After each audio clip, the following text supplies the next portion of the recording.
Good morning.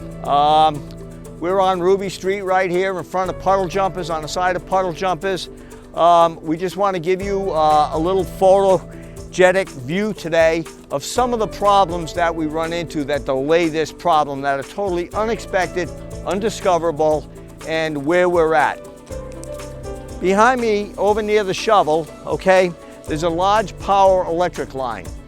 That line was marked out by the power company. We knew about that one there. These three 2-inch, each one of them being 2-inch, that I'm pointing to here, were unmarked. So again, it's an undiscoverable. We didn't expect it. We knew we had a storm pipe coming across the road here.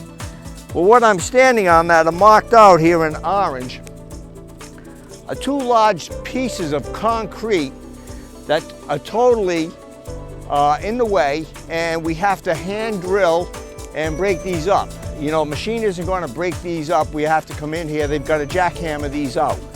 Also, here is another line, okay, that was undiscoverable, unmarked.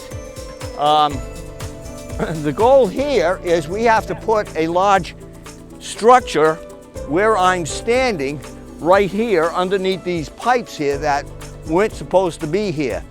So this structure is going to come in. We got to go down probably another, good 10 feet from where my bottom, where my feet are. And so you can see what we run into and some of the obstacles and what create a lot of discord with this project and time delays. So I just think that this is important that you all see this and get a visual of what we expect to keep delaying us as we move down the road here through the New Hampshire intersection.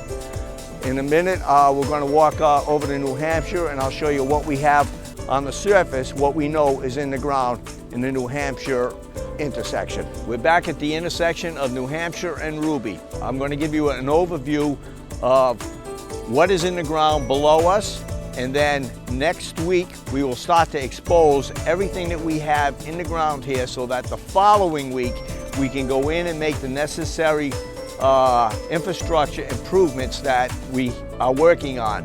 Again, this is why the project slows down and we can't go. This is not new construction where we have clean virgin soil that we dig through. This is a rehab project, and we run into a lot of infrastructure.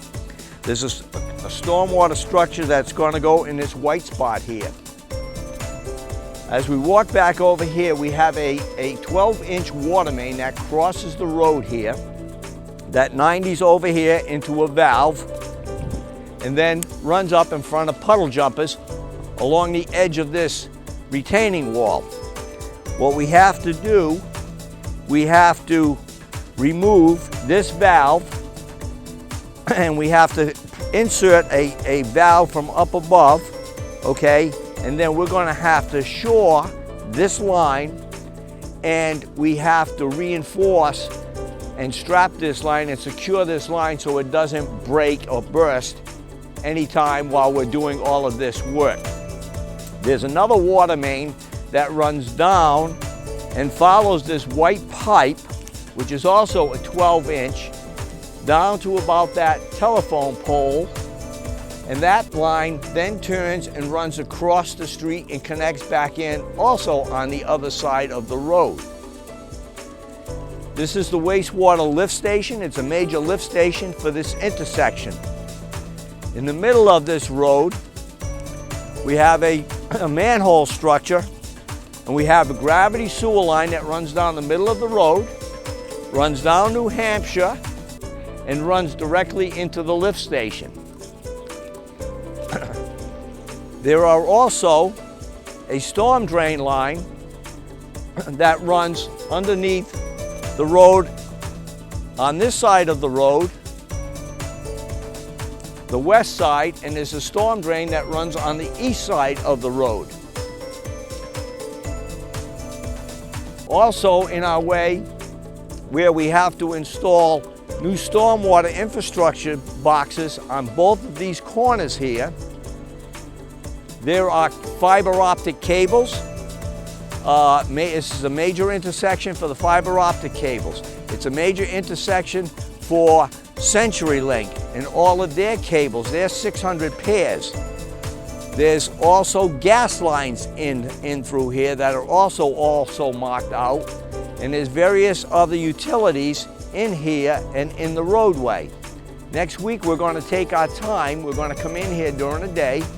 We have to expose everything in this intersection and get it all exposed so that the following week we're going to have to do some night work, and we're going to have to come in at nighttime because we've got to cut these lines, and we will have to do the night work to shut some of these water mains down so that we can cut them and do our job and work to get the main storm drain line running through this intersection over here in between puddle jumpers and the lift station. We have a large storm drain going there, heading out.